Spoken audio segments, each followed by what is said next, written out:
All right. Welcome, everybody. Dr. J here, and happy Monday. So, every Monday at 12 p.m., I'll be going live to discuss different topics and also to share different ideas and also do a quick Q&A. So, I'm just very appreciative of you guys being here because I'm starting a new YouTube channel called Dr. Jason Wan PT, a blend of things that talks about fatherhood, parenting, how to be stronger, how to eliminate pain, and be the best version of you.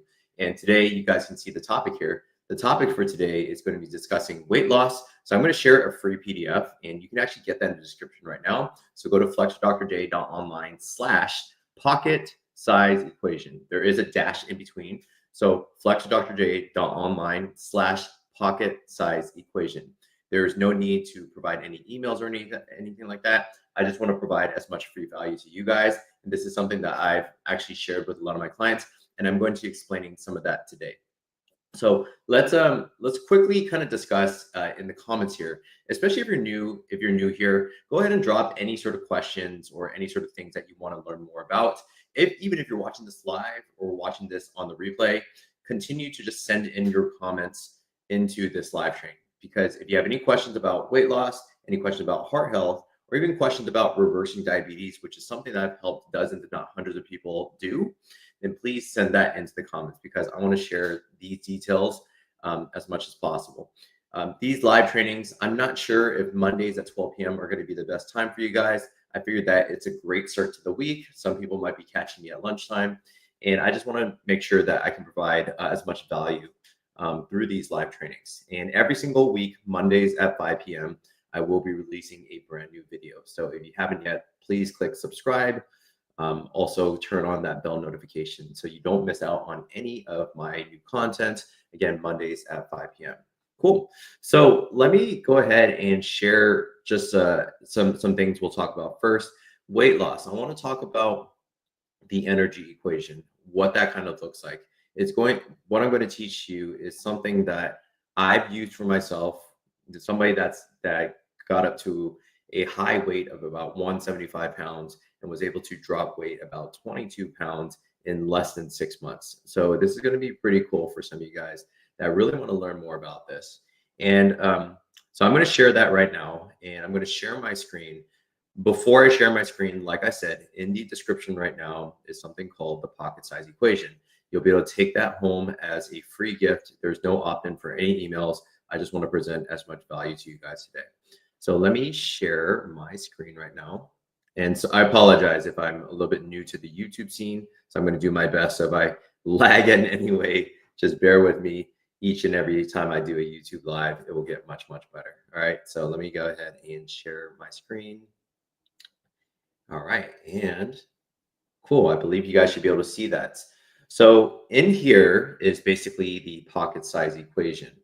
You can download this right now and save it to your Google Drive or print this out in the description below. Go to flexdrj.online/pocket-size-equation.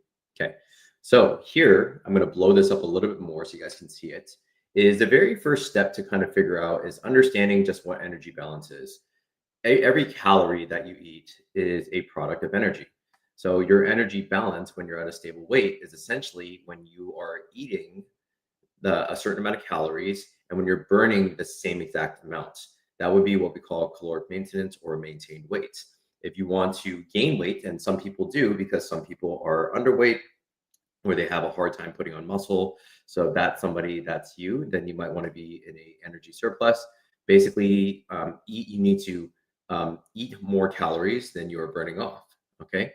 And another thing also is energy in versus energy out. So the energy in is your food intake, energy out is your total daily energy expenditure, your TDEE. I'll explain that in just a little bit. Then, so from here, there are 4 parts to your total daily energy equation. The first part is your BMR or your RMR, which is your basal metabolic rate. This is the amount of energy burned simply just existing. RMR and BMR are different, but for the purposes, it is not super relevant. They're affected by just your age, your height, as well as your weight, and even your functional or fitness status. Then you also have your exercise energy expenditure. This is your calories burned during planned activity and exercise. So if you are having a planned hike or a planned 30-minute workout, this would be involved in your EXE, your exercise energy expenditure. Then you also have your NEAT, and I talk a lot about this in my clients because arguably speaking, NEAT is just as important as your planned exercise.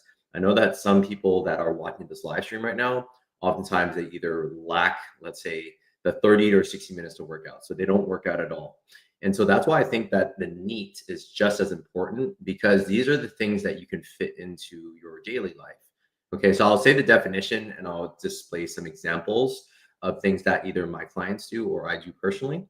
So one is, this is your calories burned during unplanned activities. So this is walking, fidgeting, arm movement while talking.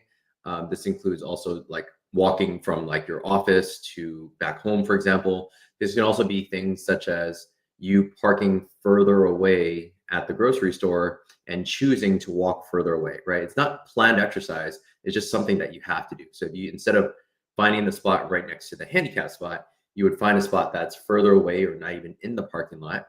And that way you can actually get a little bit more caloric burn throughout the day.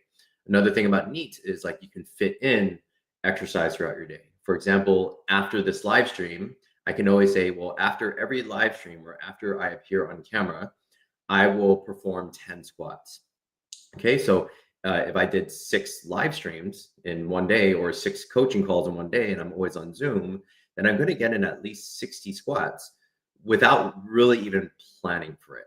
Okay, so this, especially if you are on some sort of fat loss goal, which we'll dive into a little bit more in just a bit, so make sure you stay to the end, is that you will take advantage of non-exercise activity thermogenesis. That's what this stands for, NEAT, and be able to burn more calories through the day. Then the last part of the equation is your TEF. This is called your thermic effect of food. The thermic effect of food basically is the calories burned during digestion. So when you do consume calories, you are gaining calories. So you're eating calories. That's a positive net calories. But at the same time, depending on the types of foods that you eat, is that will either rev up your nervous system. Sometimes it kind of slows down your metabolism. So for example, protein, if you do eat protein, your body requires more caloric expenditure in order to break down protein. And protein is essential for life. I mean, don't even think about protein being essential for muscle gain being very important to actually increase your resting metabolic rate. So that's why you do eat more protein. But again, you're looking at protein in the form of builds more muscle and it takes more energy to maintain muscle. So that's why you want to gain muscle as you get older. Protein also, it requires more energy in order to break down protein. So that's another plus, is that you're actually burning more calories as you're consuming more protein. Okay. And protein is essentially for just life. Okay. Every constituent of your body, your skin, your organs, even your brain thrives on protein. So you don't want to skimp on protein, because protein is essential for just life, just for maintaining our health. Okay. But that's the thermic effect of food right there, is the more protein you consume, the more you're actually burning during digestion as well. Okay. So here is other things here in terms of just how to kind of build your own plan. You can see in the comments as well that we do have an application there. So we go to the application page. You can actually apply to work with us, and then also to book in for a free 1-hour consultation with our team. So if you're interested in that, the link is also in the description. Although I think I did have some domain issues. So during the time of this recording, July 28th, there is another separate page you can go to, which I can link into the first comment. It will be pain-freeacademy.com/apply. Okay, and I'll link that into the description section inside of YouTube in just a bit. Okay, so for this year, basically how to build out your own plan. Essentially, what you're going to do is you need to involve some sort of caloric burn, which comes in the form of walking, but I am very much biased towards strength training. There are far too many people that believe that walking, although it's a very good form of exercise that's light in nature, it has low impact to the body, it has a slow caloric burn, it gets you outside, sunlight. I mean, there's many benefits psychologically and physically to walking. It's just that if you have some sort of visceral fat goal, fat loss goal, or if you want to lose a significant amount of weight, walking is not going to be intense enough, and also is not going to build muscle, which would help with increasing your resting metabolic rate. So first of all, how to build a plan is pick a few exercises that you can do consistently each week. You don't have to be an expert at this. You can just pick 2 to 3 exercises that you know, like push-ups, squats, calf raises. You can just pick 3 exercises. And what you want to do is at least 3 exercises spread out over the week, at least 3 days per week, right? So do Monday, Wednesday, Friday, at least 3 exercises on Monday, Wednesday, Friday, if not 3 to 5. And that's a good place to start even for beginners. Next, what you want to do is you want to track your food for a week.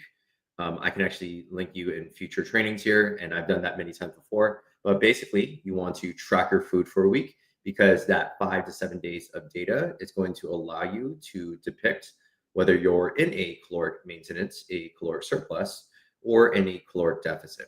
And I understand that some people go out to eat, which can be harder to track your calories.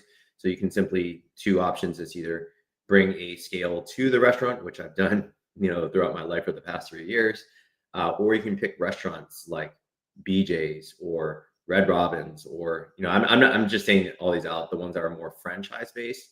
And most of the franchised restaurants, they can tell you what your calories are, like your carbs, your fats, your proteins. You can actually pick a food, and then you can actually look it up online what exactly those calories are. And basically what you're doing, trying to do, is track your food daily to see if you're in a maintenance surplus or deficit. Then also you want to track your steps. I think it's also important to track your steps. I also have a Helio strap by Amazfit, which is pretty awesome. And it does track my amount of steps that I have throughout the week. And also you want to consume more protein, basically trying to get in 1.5 to 2 grams per kilogram of your target body weight. Okay. Or another thing you do is the conversion to that would be 0.75 to 1 gram per pound of body weight. So that's another thing to do in order to increase your thermic effective food. And then after your initial assessment week, you want to evaluate. So I usually like to put this on a spreadsheet or go through the spreadsheet with my clients, and then you want to make adjustments. So easy adjustments. I'm not going to say everything here, but adjustments are, if you are in a caloric surplus, well, you might want to subtract 350 to 500 calories per day. Why I say 350 to 500 calories is because 1 pound of visceral fat equals 3,500 calories consumed or burned, for example. So if you wanted to lose 1 pound of fat, you need to essentially burn off or eat 3,500 calories less of food. So if you divide that by 7, that's 500 calories per day less than what you're consuming, especially if you do an evaluation week and you see that you are in a maintenance. So if you're in a maintenance, you know that you're eating the same amount that you're burning. Now all you have to do is subtract 500 calories from each day in order to predictably lose 1 pound of fat, especially if all the variables are the same, from your calories eaten to the amount of protein you're eating to the same exact type of exercise you're doing to your sleep levels and every stress. So there are a lot of confounding variables, which we often account for when I'm working with clients, like how's your stress levels? Stress can often push up cortisol, which can lead to holding in fat. And you won't be able to burn fat as easily when you're in a very high stress state. Or if you're getting really poor sleep, that often can mess with your metabolism. That can also in general just mess with your decision making. And you may be eating more than what you're actually logging. There's plenty of people, like tons of my clients, like the biggest mistake my clients make, especially when they're like, oh, Jay, I'm not losing the weight that I want to, even though I was losing 4 weeks ago. And then you start to figure out that their sleep is really crap, and that they're sneaking in like donuts, or they're sneaking in foods, and they're not accounting for those calories. So 90% of the time when people aren't losing weight is a tracking issue. They're just tracking inaccurately, or they're sneaking in like little bits of food and then not counting it. And so that's oftentimes a big mistake with a lot of our clients. Okay. And here's just a quick FAQ, but I'm not going to go through this right now. But like I said, if you are interested, it is the flexordrj.online/pocket size equation. I believe the link that I sent to you guys don't include that D right there. So it's pocket dash size dash equation. And I put that and I linked that to you guys in the description section. Okay. So wanted to go through any sort of questions that any of you guys may have. So let me go ahead and remove this here. And we'll love to see if anybody has any questions. Like I said, live or whether you're here in the replay, I still will reply to you in the comments. So thank you so much for being here. And let me see if I can link you guys to the, what was I going to link to you guys to? And let's see. So I was going to link you guys to the share. I'll link you guys later on. Okay. I think I'm not able to. Oh, actually, you know what? I think I might be able to add comments here. All right. So let me go ahead and add this here. Okay. This is perfect. I believe this is perfect. So let me go ahead and add this here. Okay. Free pocket guide for fat loss. And then the next part we're going to go into is a really important topic, which is heart health. So I'll go through that in just a bit. So one of the things I want to share with you guys about heart health, because I think a lot of people believe that they know how to keep their heart healthy. But I think a lot of people, they just base it off their own general knowledge when they don't really base it off of current evidence and what actually works for people. Okay. And I'll kind of combine heart health with reversing diabetes. The reason why is because I think a lot of people have this missense or they have some misinformation that when they are, what's the word?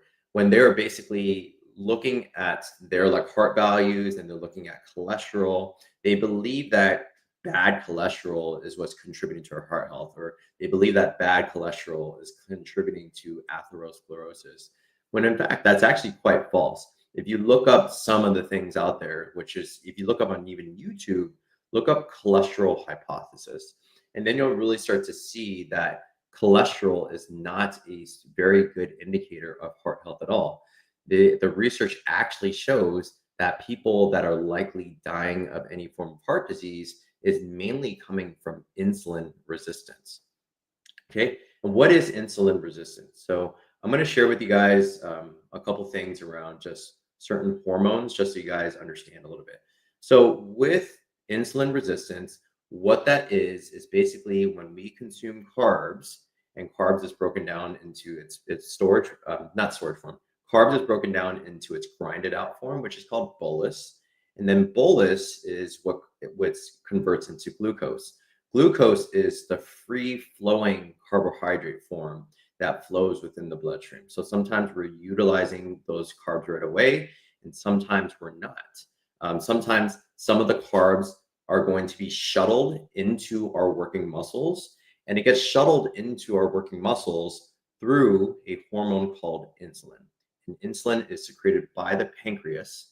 And what insulin does, so just take the last part of the word in. So think of insulin, is that it shuttles in glucose into the muscle and also stores a little bit into the liver as well. Okay, so when it shuttles it in, insulin is the signaling hormone that brings glucose into the muscle. And in the storage form of within the muscle is called glycogen. Okay, so glycogen, think of it like when we store money in a bank, is that it's stored in the bank and we only use it when we need it. So if we are working out or if we're going on a hike, we'll actually convert some of the glycogen back into glucose, and that glycogen will be utilized and converted back into glucose. Okay, this is called glycogenolysis, where we're breaking down glycogen and using it as glucose. However, what ends up happening is that many Americans or many people in the world are eating too much glucose. So what ends up happening is that as we're eating more glucose, or sometimes we eat glucose in excess, some of that glucose, one, gets converted into visceral fat if we're not utilizing. So if we eat an excessive amount, some of it gets shuttled into muscle and liver, and then the other parts of the glucose are actually converted into triglycerides, okay, which is basically a carbon with 3 fatty acids. Okay, that's why it's called triglyceride. So when we have triglycerides, that's when we have basically the stored form of fat. That fat gets stored into our belly, it gets stored around our organs, and that is what can cause systemic inflammation. Okay. Another thing though is that insulin often sometimes becomes either unresponsive or less responsive to the glucose that's coming in. This is a result of too much glucose coming into the bloodstream. So I'll give you an example is that let's say there's a club, right? So there's like a dance club, and let's say there's a bouncer. Okay. So the bouncer is oftentimes like either shooing people away or they're letting people in, right? So let's say let's say the bouncer is insulin, and the bouncer, there's two people that say, hey, I want to come in and I want to come into the muscles right now, right? The muscles, the club. And so the bouncer's like, sure, why not? Come on in, right? And then so it'll allow the glucose in. However, if, for example, there's too many people coming in and the bouncer is getting a little bit overwhelmed and it's like, oh my gosh, there's too many people asking to come into the club, it's going to start to kind of like pump the brakes. You'll be like, yo, like there's too many people coming in. I might allow some of you guys in, but some of you guys look a little bit suspicious, right? That's what bouncers do, is like they don't want to allow dangerous people in. Okay. And so this bouncer essentially becomes less responsive to the glucose or like the people that want to come into the club. Right. Hopefully that makes sense with like the bouncer to people analogy. Now, let's say the thing here is that when that happens is that there's oftentimes just too much glucose flowing around the bloodstream. So now glucose is around the bloodstream. And now what glucose does, if someone's in the bloodstream, some of it gets converted into visceral fat, like I said, but some of it actually just causes more systemic or vascular inflammation. This is why people that have insulin resistance actually have more symptoms outside of just the fact that they're called essentially if they have a lot of like sugar in the blood, right? Hyperglycemic.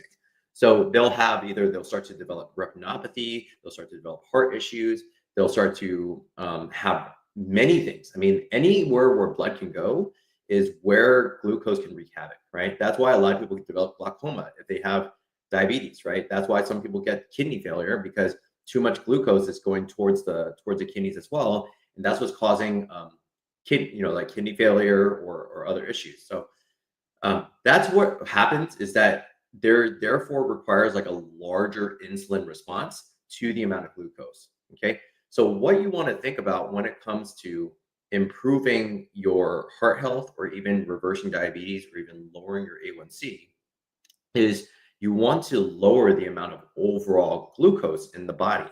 And that's by way of getting on more of a low carbohydrate diet.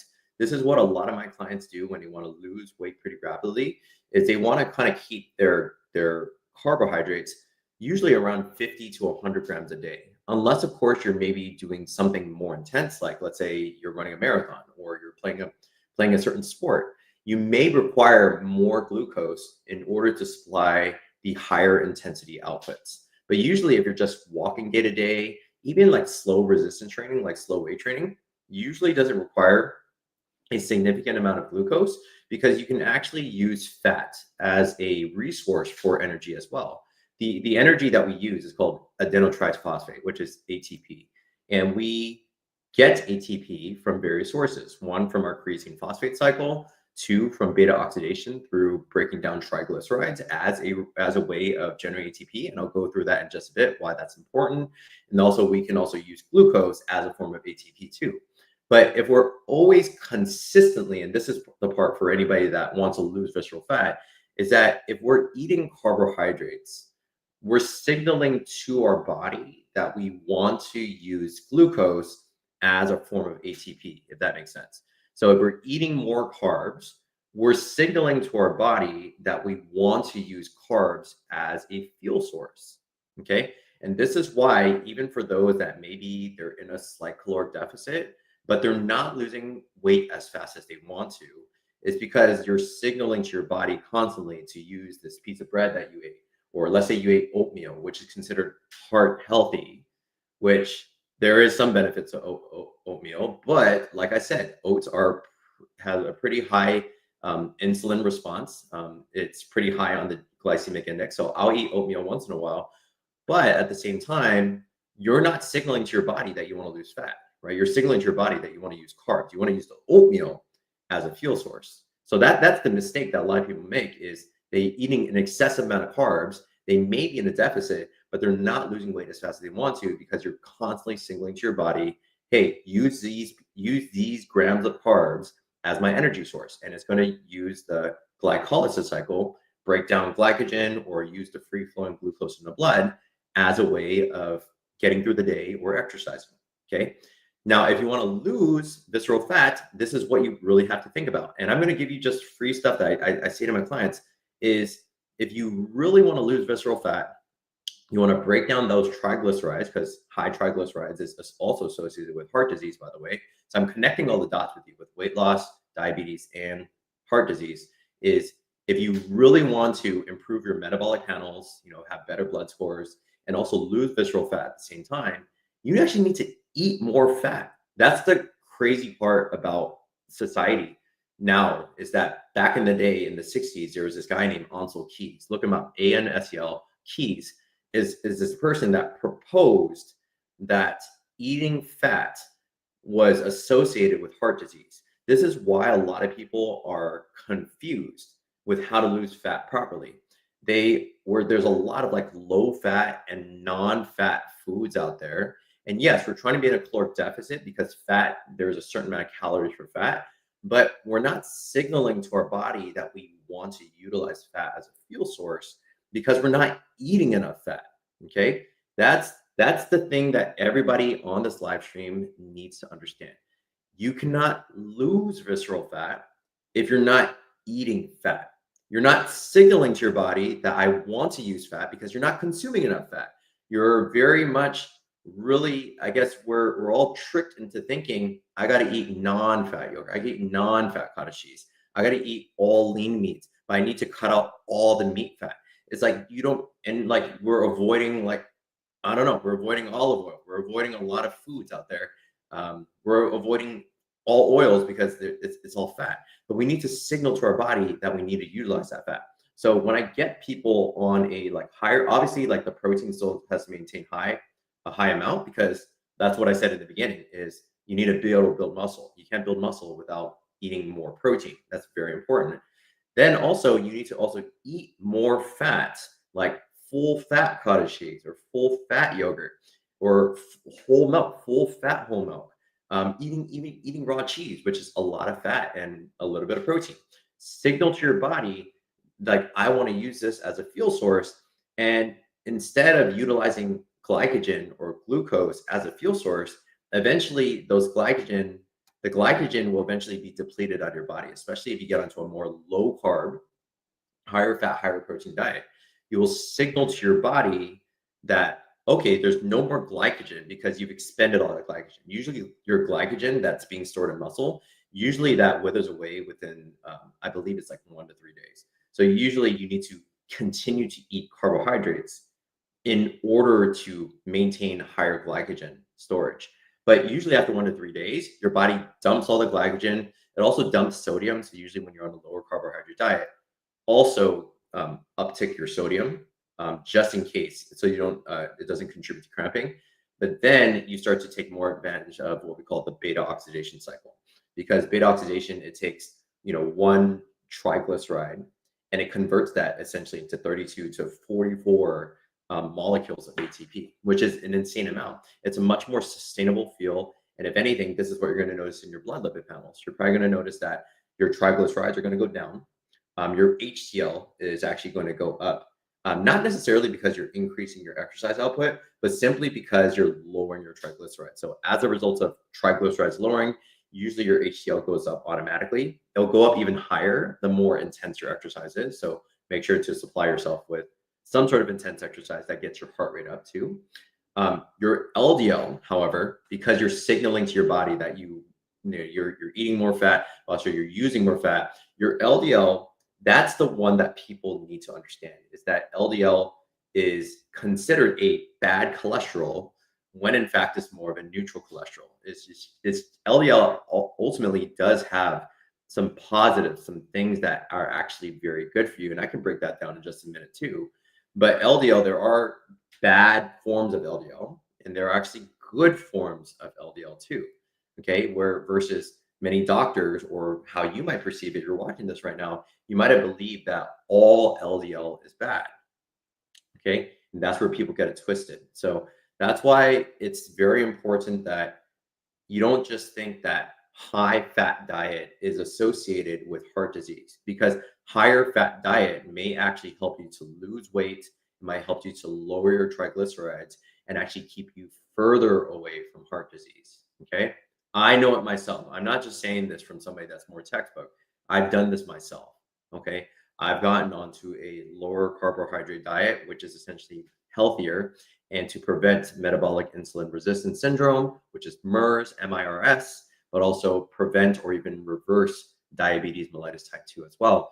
Okay, you can actually change that for the better and dramatically improve your quality of life through eating, consuming more fat, lowering your carbohydrates down, also maintaining your protein high, and also trying your best to also get in as much exercise as possible. Okay.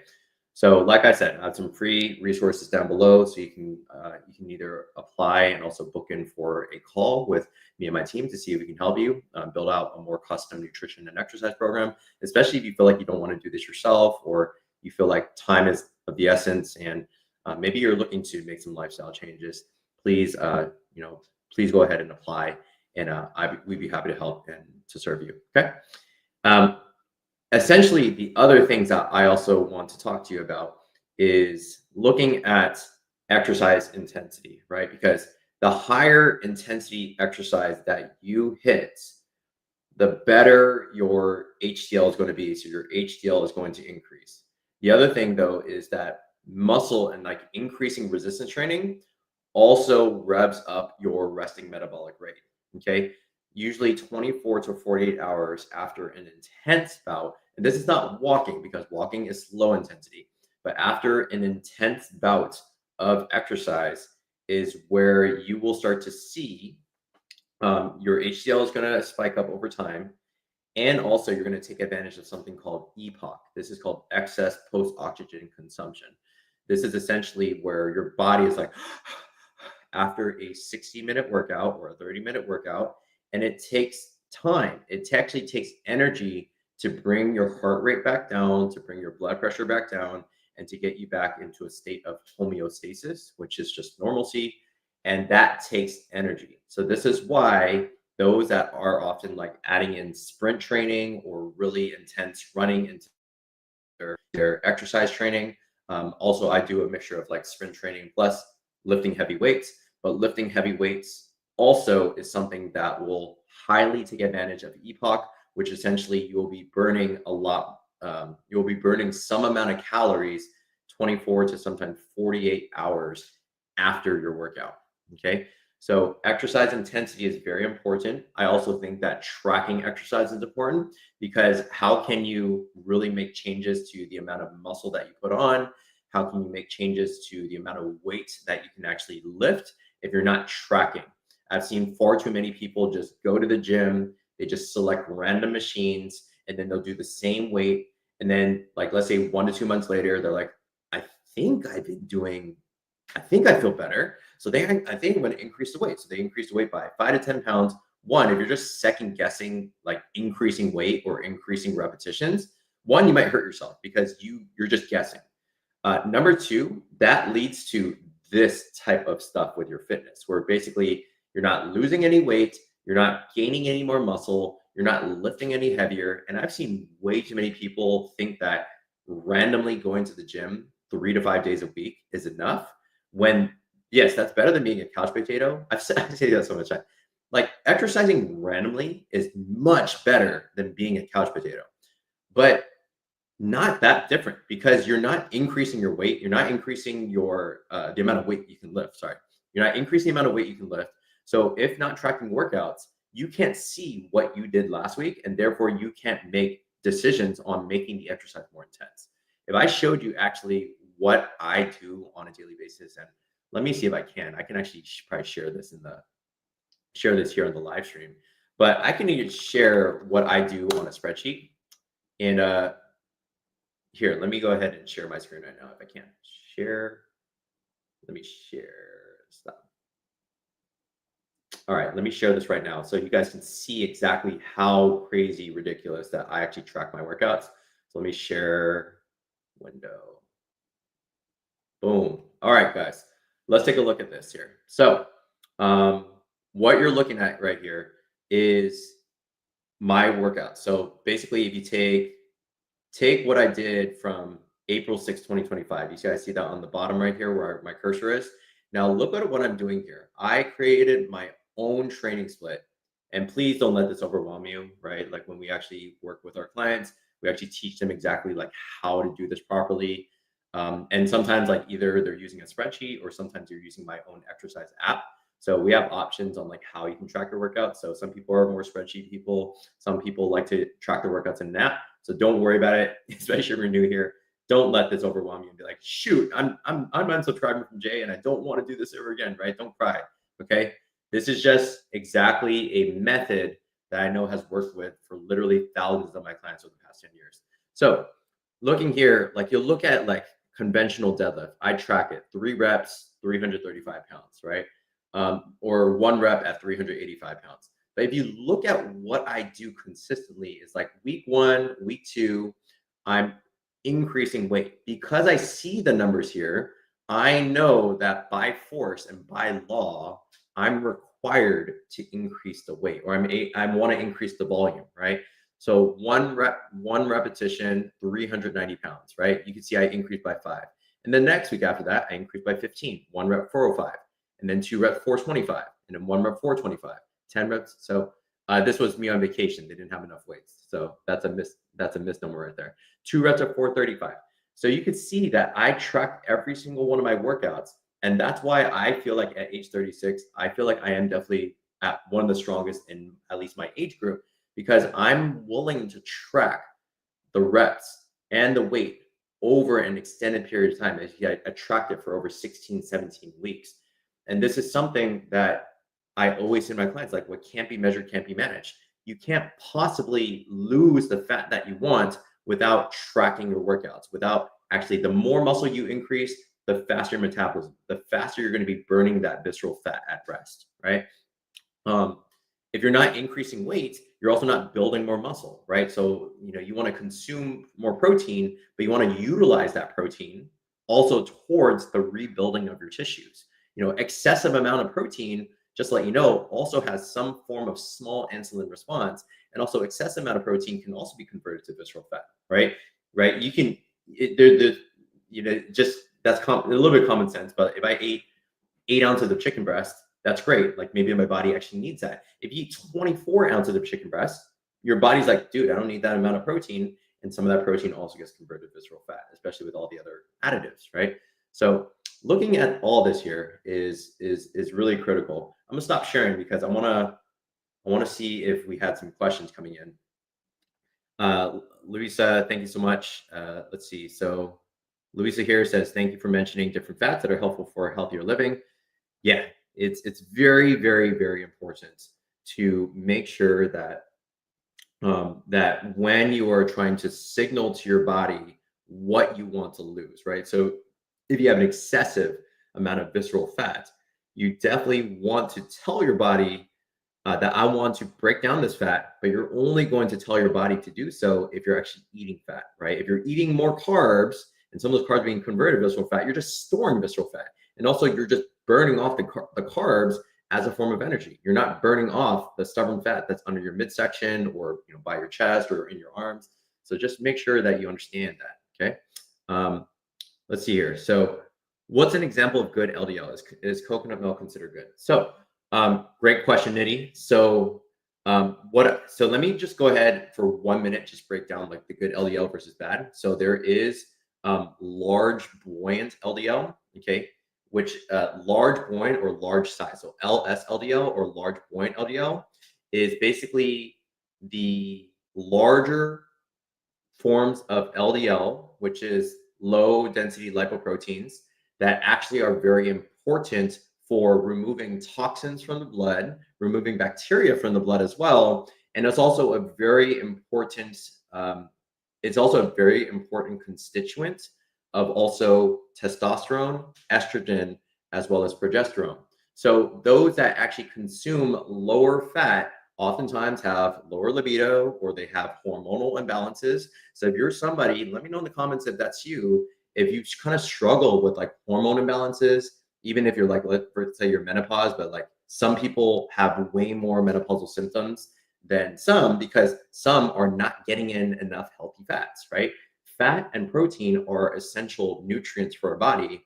The one non-essential ingredients that we actually don't need for sustainability and actually living is carbohydrates, believe it or not. Okay, we don't need carbohydrates to live. Okay, we can actually just consume fats and proteins in itself, right? Back in the day, that's what cavemen lived off of, right? They didn't consume a lot of carbs. They really just consumed a lot of fat and a lot of protein. Okay, so your basically you have your large buoyant LDL, which is good forms of LDL that actually again remove endotoxins from the blood and also contribute to hormone production. Okay, and there's actually many other good things about large buoyant LDL. So if you look up like large buoyant LDL benefits, you might get some bad articles out there that might just say, "Oh no, all bad, all LDL is bad," when that's completely far from the truth. But then the ones that are more contributory to atherosclerotic plaque or increasing your risk of heart disease is the small density LDL. So an analogy I like to use is I wish I had like some sort of screen that I can write on.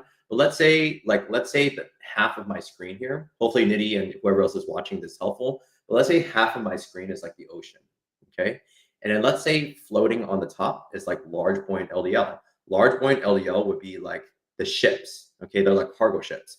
And then let's say there are small density LDL, so like smaller forms of LDL that are like they're like waste, or they're like really large forms of waste. Okay, so if you look at large buoyant LDL, buoyant means floating, is that it floats in the bloodstream.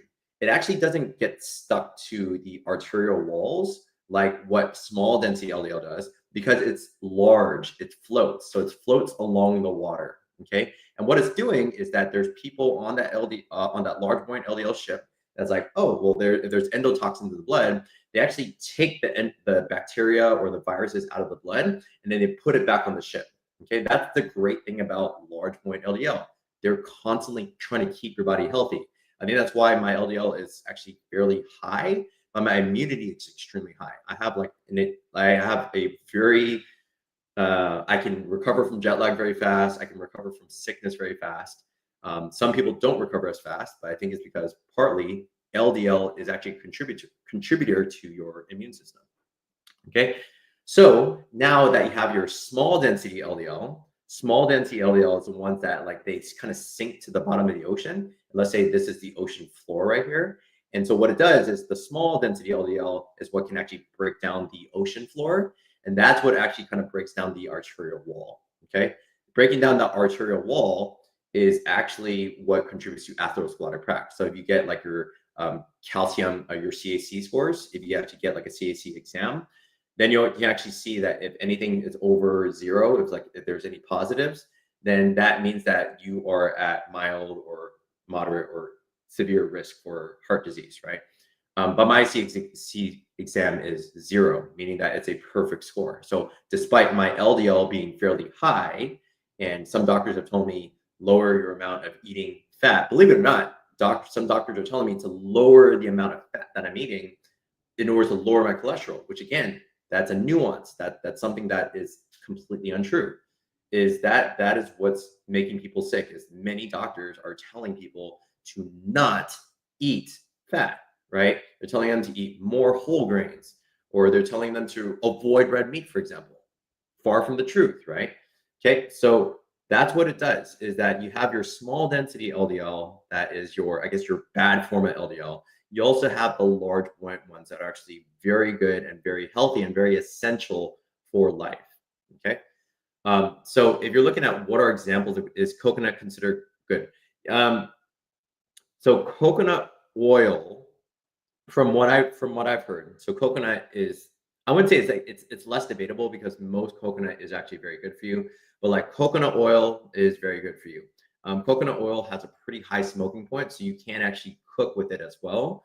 And that is actually something like coconut oil and avocado oils, despite both of those having a small percentage of omega-6 or linoleic acids that shouldn't be cooked, because once you cook something that's really high in omega-6, that becomes pro-inflammatory and it causes systemic inflammation.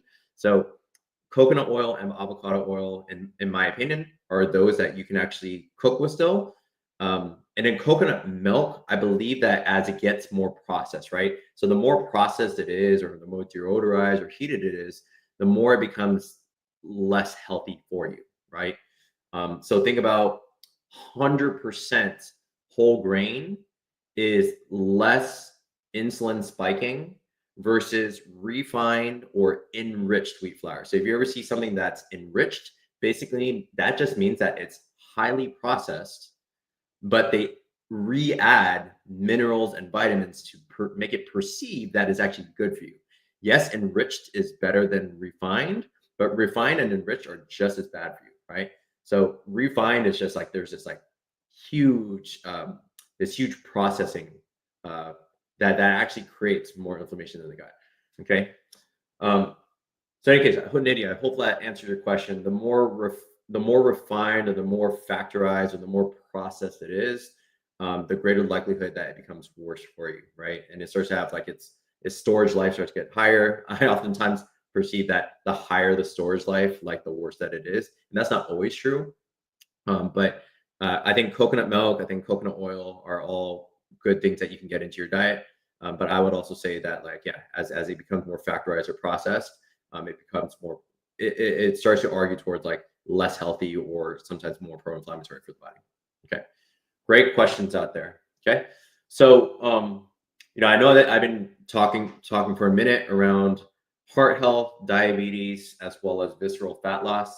Like I said, you can connect. You can get the PDF that's in the description below, and I believe I added that. I also added that into the first comments as well. So let me just make sure that I pin that comment. Cool, got that comment in. And then lastly, like I said, if anybody out there is a busy parent, if you're a busy parent that wants to improve your overall health, you want to build more strength as you get older, you want to eliminate pain from your body, which is something that we do really well. And overall, you just want to change and improve your lifestyle. You feel like time is just wasting. You feel like you're losing memory with your kids. Maybe you can't keep up with your kids, or maybe you just feel like you just want to you really want to take your health serious for the long run. I've had a lot of people. I've been working with thousands of people worldwide since 2020, and so if you're interested in that, go ahead and apply. So I'm going to link that in description right now, and you guys can see some of that in the comments. But let me go ahead and just share with you a quick link. Okay, so and because there are some issues with our domains right now, and that will be fixed in just a bit. But if you do go to that website there, then where you'll be taken is you'll see a few of our testimonials, and then also you will be able to apply. And once you apply, immediately after, then you'll be able to book in for a completely free 1-hour consultation with me and my team. And we would love to just kind of get to know you, see what your goals are, see if it's the right fit to work with you. And if it's not a good fit, we always just end up just sending you some advice and free resources anyway. So there's no obligation to really work with us, but at the minimum, at least just to get a completely free 1-hour consultation, I think it's a no-brainer. I think that most people should, because we've helped thousands of people. And like I said, I try to lead by example. I like to be an encyclopedia of health and really share my knowledge. So I think our program is amazing. I think that when people work with us, they get amazing lifelong results. So feel free to drop that into the drop in the comments. Feel free to apply and book in for a call. But I think everyone should take advantage of the pocket size equation. I think that pocket size equation is just one part of the equation. I think that understanding calories and tracking your macronutrients for visceral fat loss is extremely important. But I also think that in terms of also knowing the other side of the equation, is that if you want to signal to your body to break down visceral fat, you need to be consuming more fats than you are consuming carbohydrates. That's one. So definitely change that narrative of like you've been told about low fat everything. And if you've been eating low fat and not seeing your fat, like you're still seeing the fat on your body, now you know. Okay, now you know that we've been severely misinformed. Okay. But the pocket size equation combined with your little bit of your knowledge of now insulin resistance and also signaling to your body what to eat. So combining your knowledge of the energy equation plus making sure that you're accounting for insulin resistance. So everybody in the world, I would assume most people in the world have some form of insulin resistance. Even for me, because I will consume carbs once in a while, or maybe I'll buy a milk tea once in a while. We all have some form of insulin resistance, even those that just get stressed out. So anybody that incurs a decent amount of stress in one day, you can immediately become insulin resistant just from feeling stressed in one day. Okay. That says something. That really says something about like just the mental health side of things. So many Americans are very stressed out, right? Let me know in the comments if scale of 1 to 10. 10 is like you're the most stressed out individual, and 1 is you're not stressed out at all. Let me know in the comments like where your stress levels are at. But if you're somebody that's always like under high stress, you're always like on the clock, or let's say you're somebody that wants to try to fit in as many to-dos as possible and you feel very fulfilled that way, but you don't even know that you're giving your body a sense of mental stress all the time. And that's me too. Like I have to admit to that. I have a huge to-do list, and sometimes I get like this dopamine response off of just like checking off a bunch of to-dos. And then all of a sudden I realize that like over a month span, that I'm like, why are like why does my body not look the way I want it to? Why am I still holding visceral fat? And it's because I evaluate and I audit my month, and I'm like, shoot, like I've just been cramming away at work. I'm not spending more time with family. I'm not getting outside, and getting some sunlight. I'm not enjoying the many things in life. And I'm simply just like hard grind, hustle, right? That might be a product of insulin resistance. That might be a product of holding visceral fat. So you need to take that into account. So if I were to say, like, I'm giving you guys everything right now, but if I were to say, like, you take into account your knowledge of like the numbers of like calories in versus calories out. You're also taking into account insulin resistance, and you're also taking into account like the psychosocial factors of what can contribute to stubborn fat staying in the body.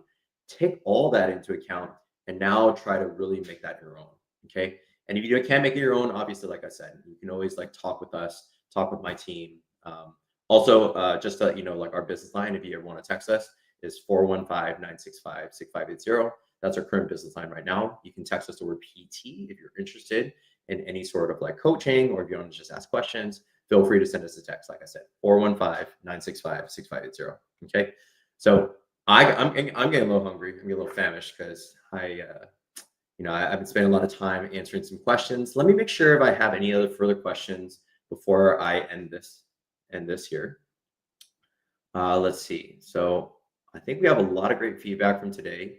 And like I said, Mondays at 12, I'll be doing a live training every single week, Mondays at 12 p.m. Pacific time.